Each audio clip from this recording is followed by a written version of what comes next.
এতগুলো মাছ কি করবেন বড়াম্মু? কতগুলো মাছ কি করবে, ওনার বেটা আসবে ঢাকার থেকে, তাই আগেতে রেডি করে দিচ্ছি। এগুলো কতক্ষণে যে বাঁচবি? তো কাপ ধাপ লাগাচ্ছে দোকানের থেকে। খালি মাছ কাটলেই হবি, দোকানে যাওয়া লাগবে না, ব্যবসা করবে কি?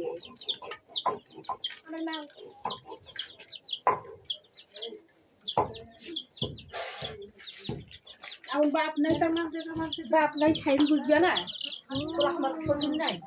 অনেকগুলো মাছ, অনেক সুন্দর সুন্দর মাছ।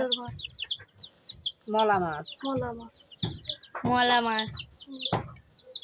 আজকাল মাছের নামও মলা হয়ে গেছে। মলা মলা মামার থেকে মলা। চারটায় আছে, কাপ জোর করে নিয়ে এখানে করতে না, এটাই ভালো হয়।